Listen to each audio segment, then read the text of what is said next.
Hello, my name is Rosemary Wayness.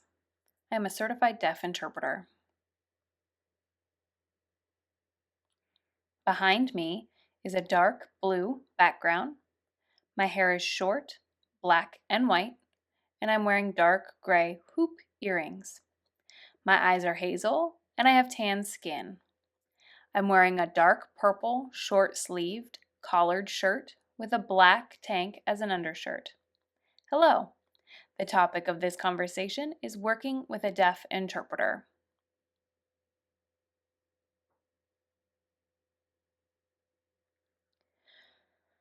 First, we'll talk about what deaf interpreters bring to the interpreting space. Our formative experiences are essential to the role of interpreting. We have grown up, experienced, and navigated through the hearing world as deaf people. That brings an invaluable experience to our work.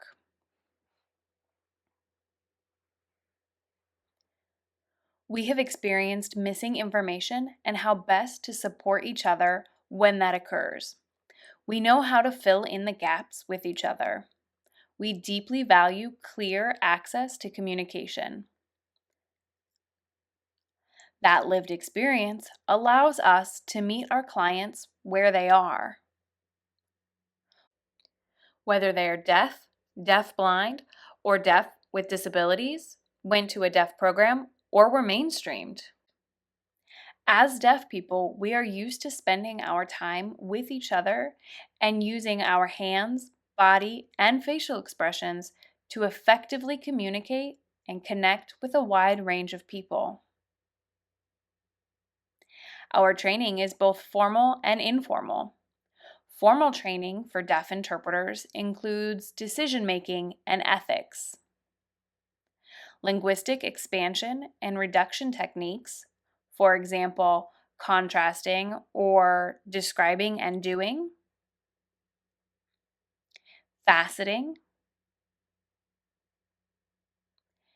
different types of expansion and clarification techniques, and more. Deaf interpreters may often use props, depiction, and role play to clearly communicate an ambiguous thought to make it visually clear and comprehensible for deaf audiences.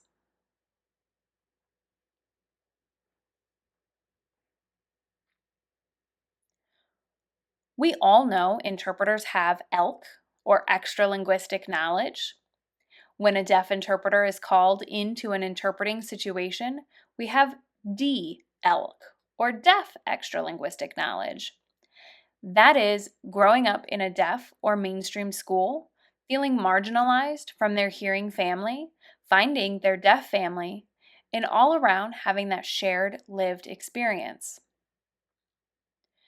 When we become interpreters, we also learn how to process both interlingually and intralingually. For example, translating captions or text into ASL, or translating ASL into captions or text. Interpreting from different signed languages, for example, Egyptian Sign Language to ASL. Interpreting ASL into visual gestural communication and vice versa, and more.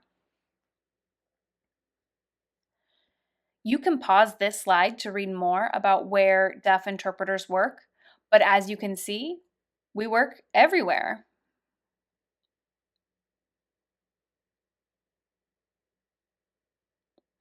Again, you can pause this slide to read, but who we work with is essentially everyone.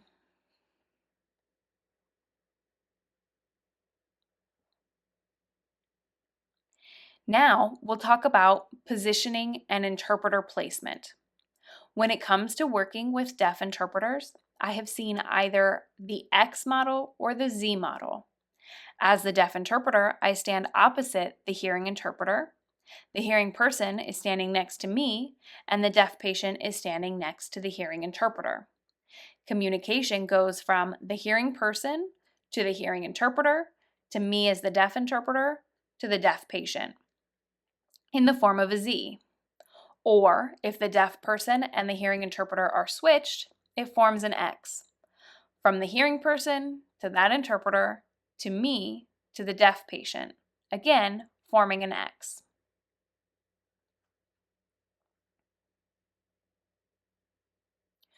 Both the hearing and deaf interpreters will have two target languages. As the deaf interpreter, my target language will be that of the deaf patient I am interpreting for, and the language used when interpreting back to the hearing interpreter. The hearing interpreter will also have two target languages. They'll use the target language of the hearing physician and the target language of the deaf interpreter. Each interpreter will adjust their interpretation accordingly. This means our inputs and outputs are doubled.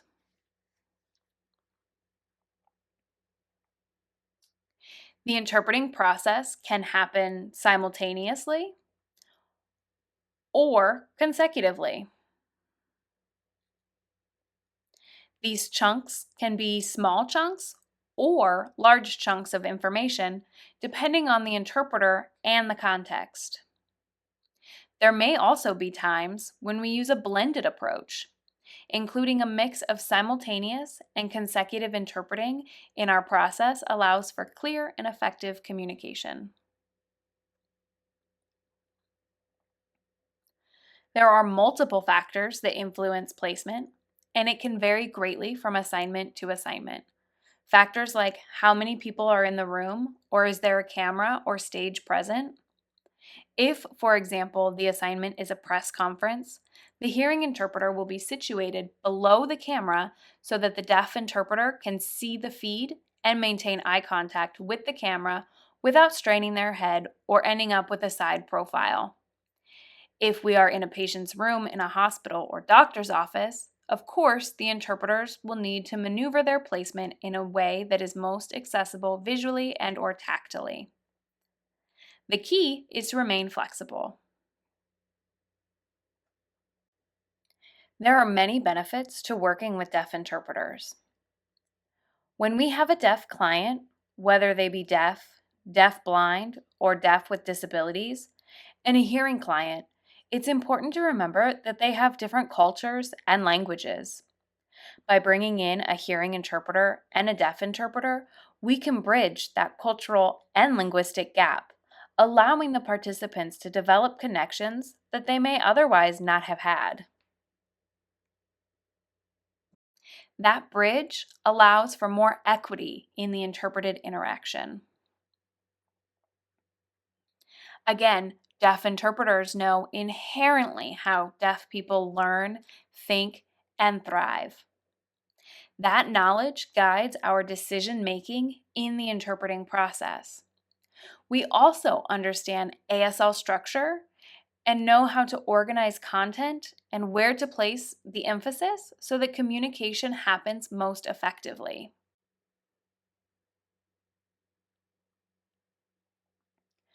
When a deaf interpreter is in the room, the deaf person can feel the shift in deaf space and power dynamic, allowing them to fully express themselves and to be authentic in their language and cultural expression.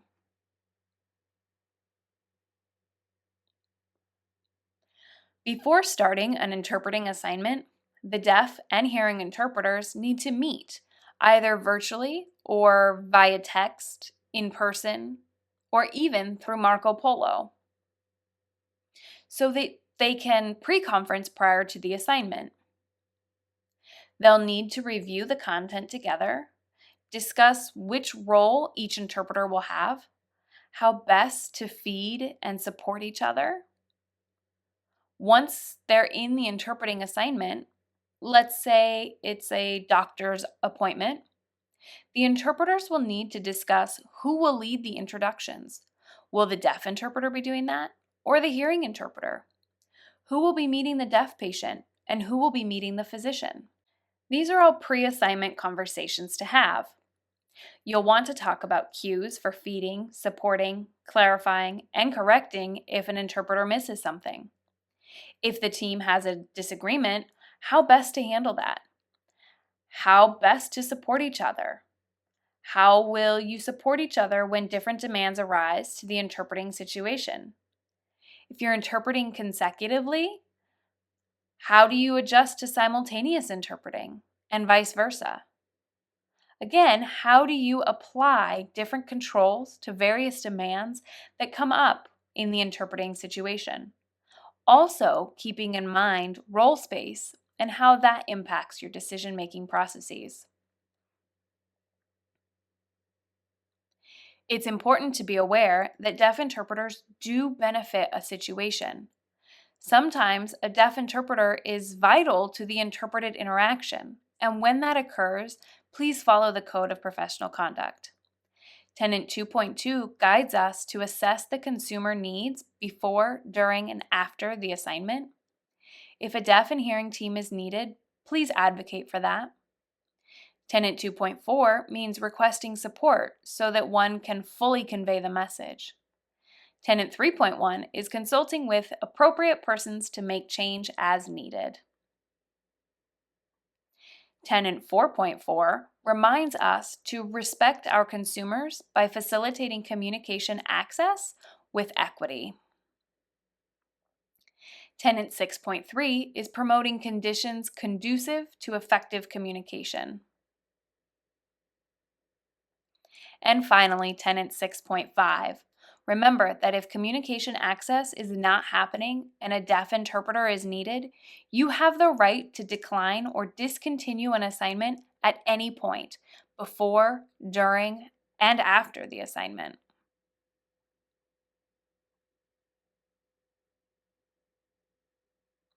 When working as a team, of course, two heads are better than one. Bringing both experiences, expertise, and skills to the interpreted interaction can only benefit that space. Working together allows us to close linguistic and cultural gaps, recognizing the autonomy of those involved and that folks may prefer to work with a deaf interpreter. When that happens, we must honor their wishes. We must work together to meet the goals of the assignment. And it's important to celebrate an authentic, genuine, and transparent process of working side by side in deaf and hearing teams. Thank you.